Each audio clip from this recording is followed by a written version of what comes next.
How can one person love a song and the next person hate it? No one will ever know, but it's hard to say so many people dislike these songs we're about to discuss, as the tunes made these bands famous for eternity, as oddly, the bands themselves dislike the songs. But in the end, it's the fans that come out the winners, and even though there's still controversy about the songs, many artists were embarrassed that they wrote them. Many people grew up on the music, and to this day, the song still sounds as good as the day we first heard them, unlike modern music, which seems to fade away without much notoriety. Frank Sinatra. Frank Sinatra is one of the greatest singers ever, a master of torch songs, brunch jazz, and the Great American Songbook. Out of the hundreds of songs he recorded, 3 stick out and became his signatures: New York, New York, My Way, and Strangers in the Night.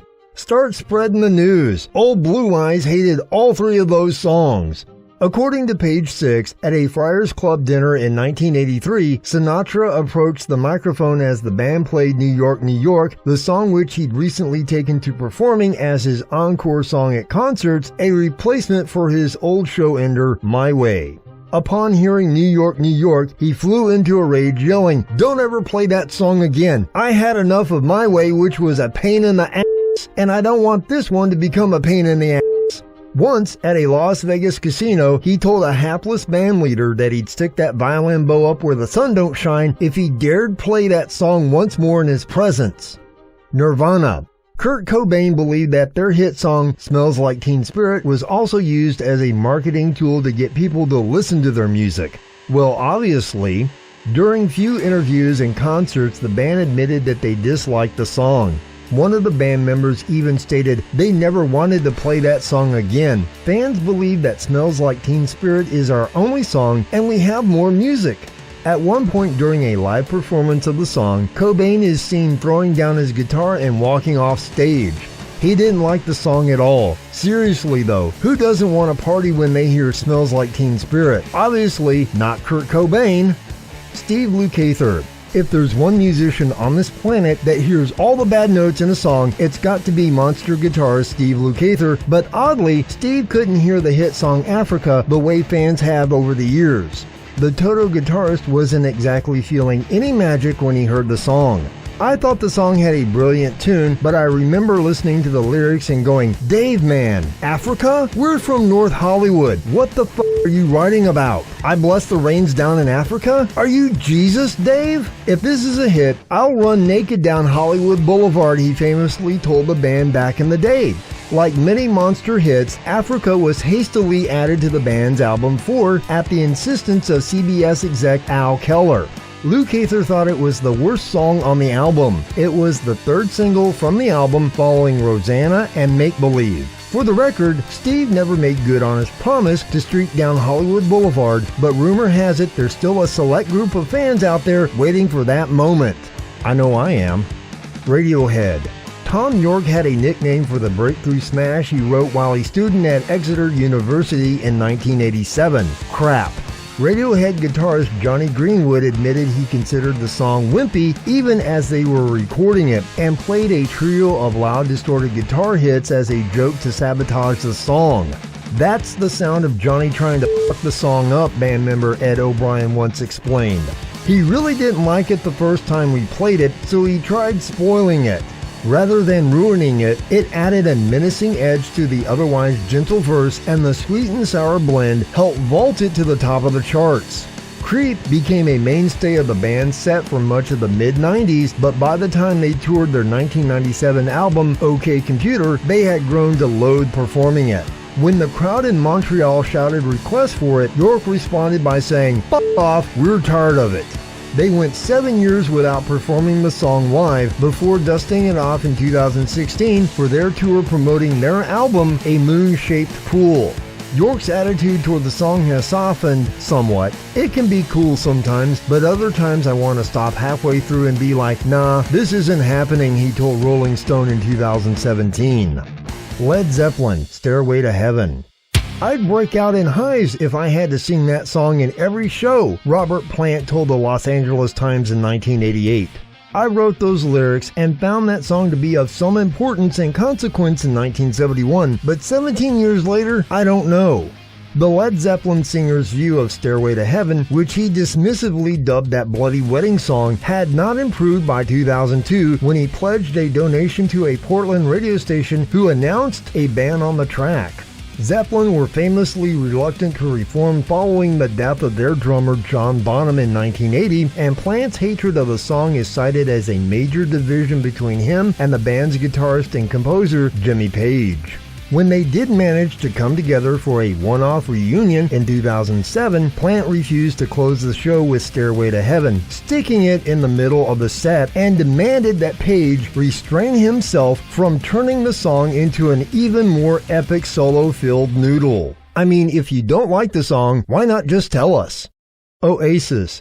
The famously outspoken Liam Gallagher didn't hold his tongue when asked about his feelings on Wonderwall, his band's 1995 transatlantic smash. "I can't f***ing stand it, that f***ing song," he told MTV in 2008. "Every time I have to sing it, I want to gag. You go to America and they're like, 'Are you Mr. Wonderwall?' You want to chin hit someone." Elsewhere in the interview, he revealed what he liked best about the band's ultimately final album, Dig Out Your Soul. At least there's no Wonderwall on there. Though Liam is famously at odds with his brother Noel, they do share the same tepid feelings when it comes to Wonderwall. When asked about it on a UK radio program in May, the elder Gallagher brother admitted, "I don't especially like that song. I think Cigarettes and Alcohol is a far superior song."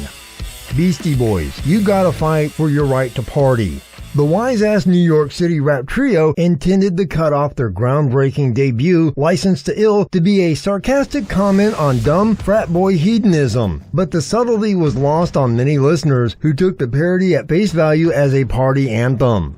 This misinterpretation left a bad taste in the band's mouth, and they sought to distance themselves from their hit. The only thing that upsets me is that we might have reinforced certain values of some people in our audience when our own values were actually totally different, Michael Mike D. Diamond commented later.